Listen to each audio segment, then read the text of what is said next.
All right, welcome back to Beef Smokehouse. Today, what we're doing some pickle brine chicken. We're gonna put these on the Weber Kettle. This is a real quick recipe. The longest part of this will more than likely be the brine. I'm gonna brine these for a few hours. They'll only cook, maybe hour and a half, if that, depending on how you cook yours. So this is what we're doing. We got a flat section. Let me know down in the comments if you prefer wings or flats. That seems to be a debate that keeps popping up, especially here on YouTube. That's what you have. We're gonna take this off. Nobody wants to chew on that. One other way I prefer to do these is you can definitely salt brine these.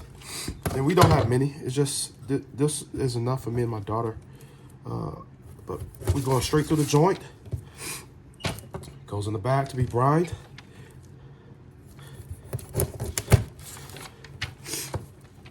Get rid of that gristle. So now I won't throw these tips away. These are great for making stock. If you don't know, those chicken stocks that you have gelatin, which by the way, you'll never find one of those in your supermarket or in your store. This is where the gelatin comes from. If you got access to these wing tips or even chicken feet, that collagen gelatin, it's the same. It goes by two different names, but this is what gives your stock that body. I don't care how long you boil, chicken thighs, chicken drumsticks, you're not gonna get the collagen that comes from these tips, or if you can get chicken feet, right? It makes for a hearty, delicious chicken stock. And in fact, I'll keep these until I have enough to make a stock.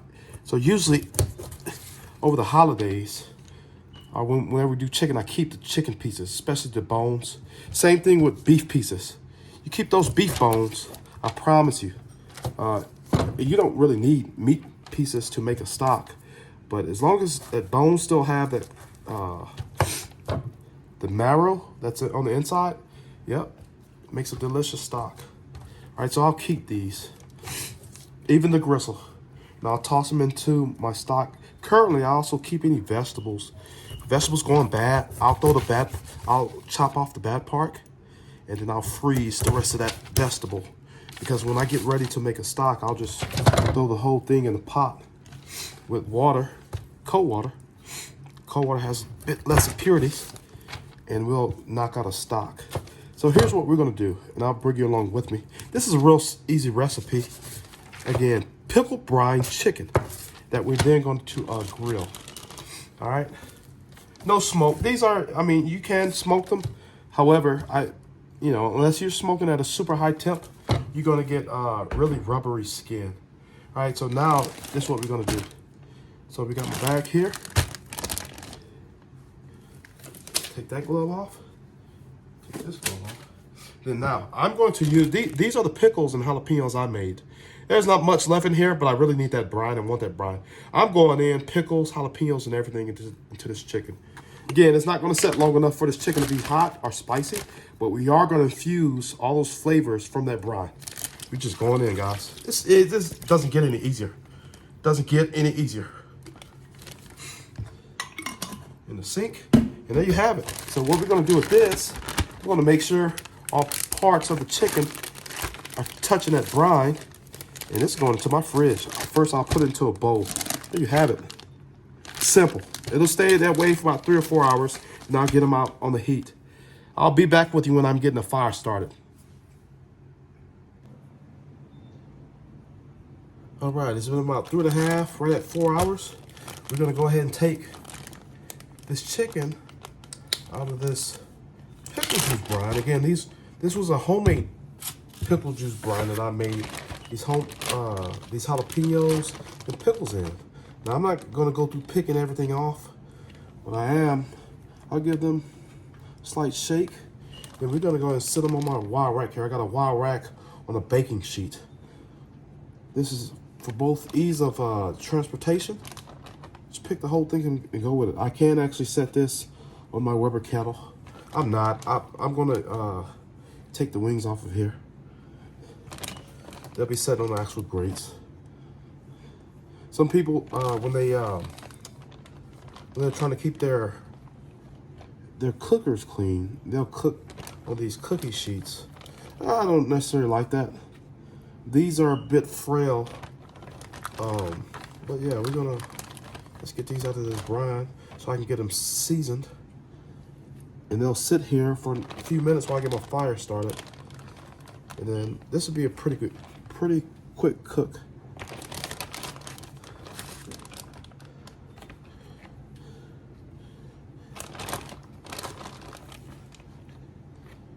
Nah, you're not gonna see me eating none of those pickles or these jalapeños after the fact. No, you've had raw chicken in there. Just go ahead and toss that.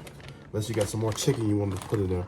That brine's pretty strong. I did use, there's not really that much salt in there. I think it was like a teaspoon or a tablespoon of salt, but you do have that vinegar. I can tell something has changed because look at the color of the brine as well. So we can also look at the color of the skin and the meat as well. All right, so we're gonna get rid of this. So now, here's what we're gonna do. We're gonna go ahead and get these seasoned down. All right, real simple like. Real simple. We're gonna have them nice and heavy.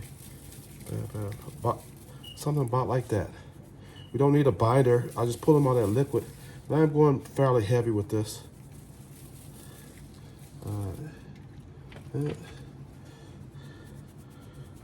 Fairly heavy.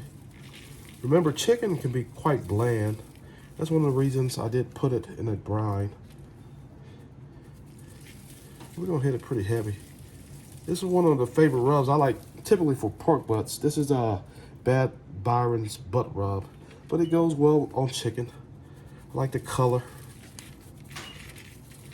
This establishes some excellent bark, especially on pork butts.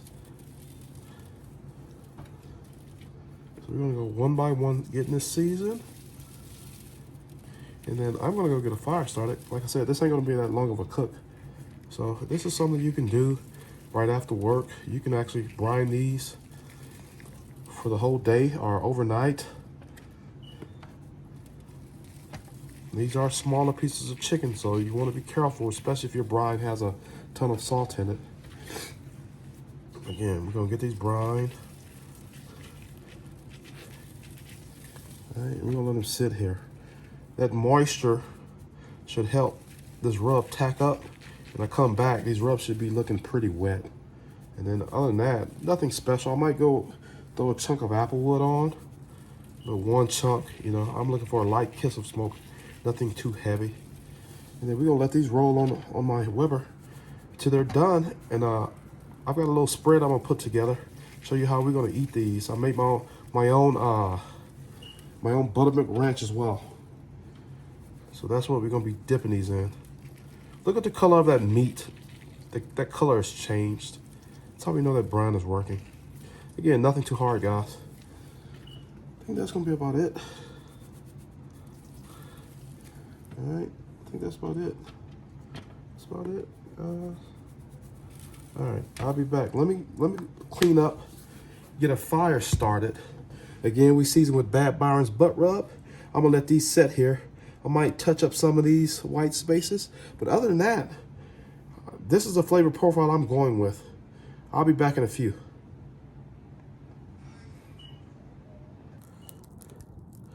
All right, guys, here's what my fire is looking like. I'm using Kingsford Blue Bag. I started my fire here in the middle. I don't have any wax cubes or paraffin cubes. That's usually what I start my fires with.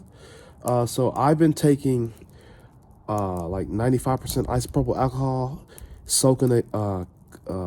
soaking cotton balls in it, and I'll set that in the middle of my charcoal, and there you have it. Right here, I've got a chunk of applewood. It's a real simple cook. Plus, it's starting to be late, so I'm gonna get this show on the road. Stay tuned. All right, we're back. Let's go ahead and get these wings here on the grill. I got my piece of applewood. All right, here's how we're gonna do this. So I want a smoky wing. I don't want overly smoky. All right. You can also see that this rub has actually tacked onto the meat. That's what we're looking for. So I want a majority of my thicker portions towards that hot fire. Ooh, looking good. Now, this particular kettle does not have a thermometer or temp gauge on it. I don't need it. You cook on one of these long enough, and I know some of the more modern models come with a temp gauge on it. This one doesn't have it. Sure, I could put one on it. That kind of takes the fun away from it though. So we are gonna move this back here. The rest of the flat, so we're gonna get this up here where the real heat's gonna be coming from.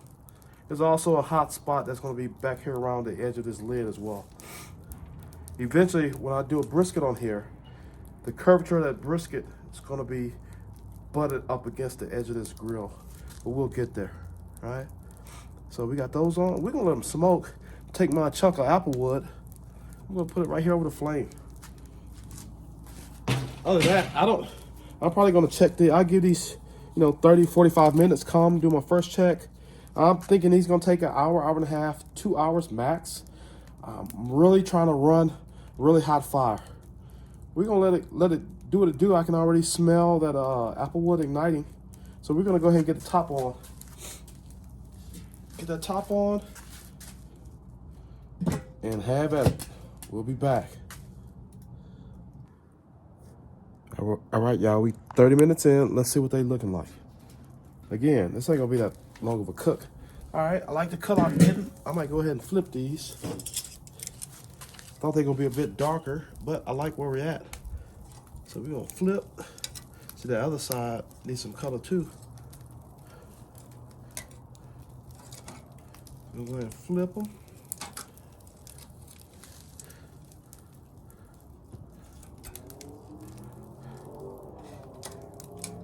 I like what's looking like. Yeah, we'll go ahead and touch it, guys.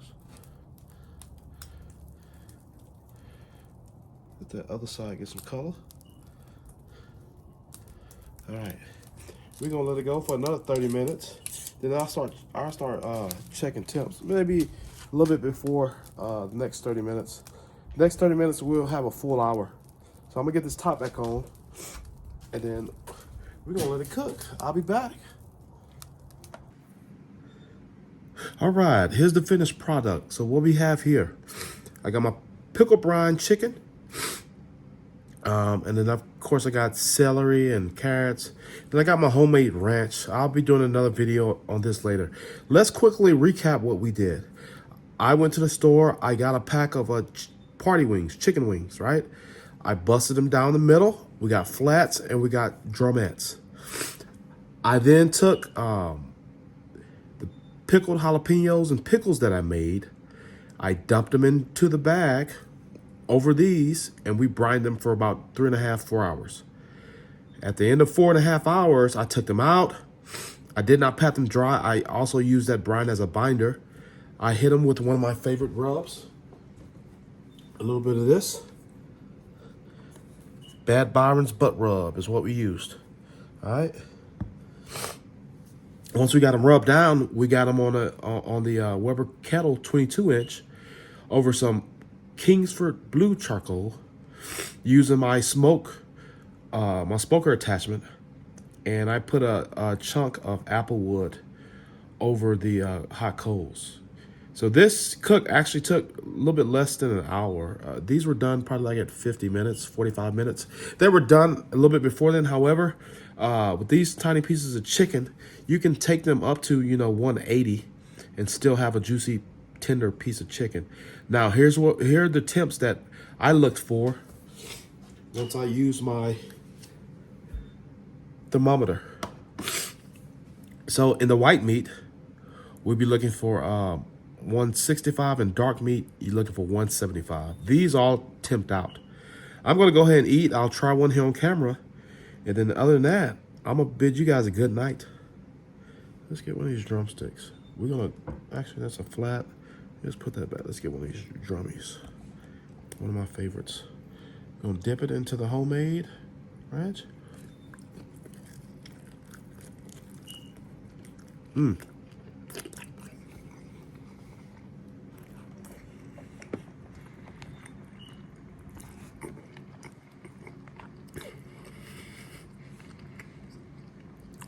Chicken's delicious, came off the bone. That's what I'm looking for. I'm gonna go ahead and enjoy the rest of these and sit down and watch the game. Until the next video, Bees Smokehouse out.